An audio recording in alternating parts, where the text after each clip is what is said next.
Well, g'day and welcome to another Mad Yaks video. I'm Jack and I'm on location at Tom's Off-Road and Custom. When you enter this neck of the woods, it's like you're entering the land of the giants. Everything here seems to be on steroids. Tom, what exactly is it that you specialise in here? Predominantly it seems to be modified Hiluxes, solid axle conversions, bar work, bull bars, roll cages, engine transplants, whatever you need to make it big. Right, well we've all heard of the terms coil over and 3 and 4 link suspension. Tom, what does that actually mean, and what benefit is there over a standard suspension system, if any? Well, generally a lot of trucks come out and suspension's a bit of a compromise between manufacturing costs and capabilities and reliabilities. Everything's sort of highly modifiable if you're more into off-road or going places been told you can't go. Coilover shocks, or coilovers for example, are a shock absorber with a coil in front of them or over the top of them, so that's the whole unit sorted out. Other ways you could do it is coils and a freestanding shock, or leaves and shocks. Things like 3 links and 4 links or radius arms you'd use with coils and shocks or coilovers. They offer a lot more articulation. Coils tend to be a lot softer and nicer ride than leaves as well. And all that spring suspension and links gets you over a lot more terrain and boulders and rocks. Well, it gives you the inevitable lift, but also you're able to run bigger tyres. But I mean, with four-wheel driving, the trick's to keep all wheels on the ground. Coilovers and link setups offer more articulation than radius arms or say leaves to some extent. And yeah, keeping all wheels on the ground, keeping traction. Right, well you touched on it a bit there, Tom. What you do isn't really complete, if we're being honest, without those big 33, 35 and 37 inch Babe magnets.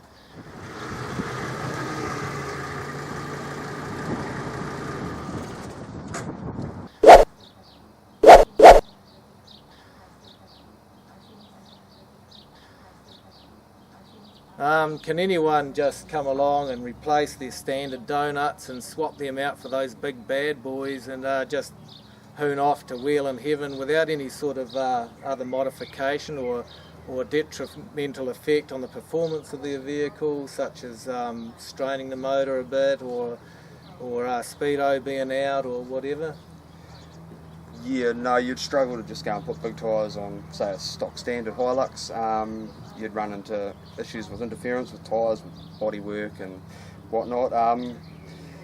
When you put bigger tyres on, a bigger tyre has a larger circumference, so therefore covers greater distance than, say, your standard tyre. So therefore your speedo will be out. Yes, your gearing's going to be way out. All that needs to be increased. No, it's not just a simple matter of throwing them on and going nuts, really.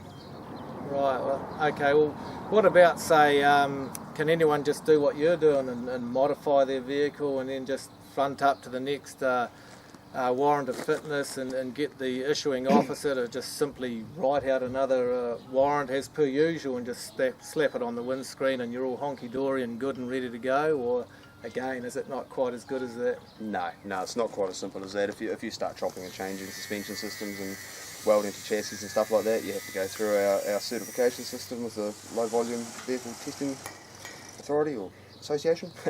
However, we have got a great system. We're very lenient, anybody can build it. If you're a competent welder, you're into it.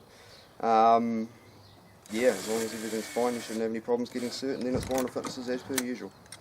Right, what about airbags, Tom? Are they a problem at all, or are they just really a non-event? You can modify a vehicle with airbags, or? No, not really. You can modify them, and you can do solid axle swaps on some models, particularly earlier ones. There is a cut-off there when they brought in frontal impact laws in October 2003, so as it stands at the moment, anything after that date, you pretty much can't do a solid axle on. However, airbags, any vehicle that's over 14 years old, you can remove the airbags and then it's business as usual. Or Jack here's truck, for example, we've kept the airbags and done a solid axle on the front of it. As long as you're not interfering with any of the crumple zones or affecting the performance of the airbags, seems to be fine. Right, no, that's good. Well, you just mentioned that you had done a bit of work on mine, so we better suppose we better take a look at this beastie and see what sort of mess you made. Yeah, cool. Let's do it.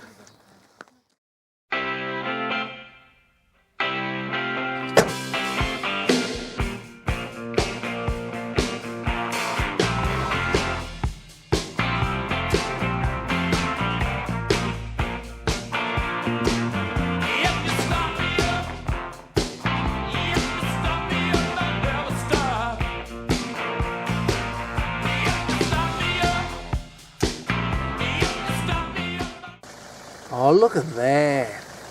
Man, this is 6 on wheels.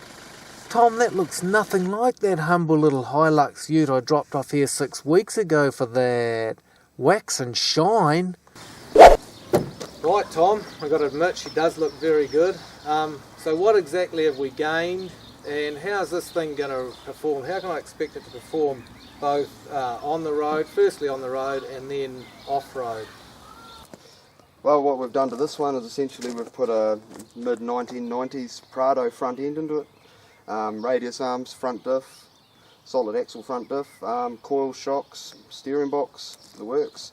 Obviously it's got bigger tyres on it, which has given it a fair bit of lift. It's got some flares on it that are direct from Iceland, I believe, which are about 75mm wider than the factory flares that are on it. Yeah, off-road I'm expecting it'll go a lot better than the standard IFS did. Allowing that articulation is going to allow it to put downward pressure on wheels as the other wheel comes up, whereas an IFS, one wheel goes down, it's just hanging there. Also, it's got front and rear electric lockers in it, so that's once again going to help keep traction on all 4 corners. Yeah, on road I don't expect it to drive any worse than or any better than any B-Max with Hilux, to be honest with you. It drives pretty good. I've driven it a fair bit, and yeah. You had it up to 100k or anything Yeah, like I've that? had it up to about 120k's. And I mean 100k's, yes. Yeah. And she's handling that nice and steady? It's good as gold. It's fine. It's fine. It goes really well.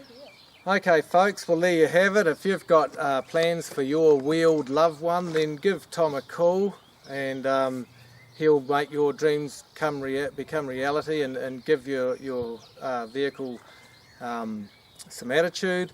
And even if it doesn't have wheels, then give Tom a call anyway, because he'll give it wheels and then he'll give it attitude. So once again, I'm Jack for Mad Jack's videos, and thanks for watching.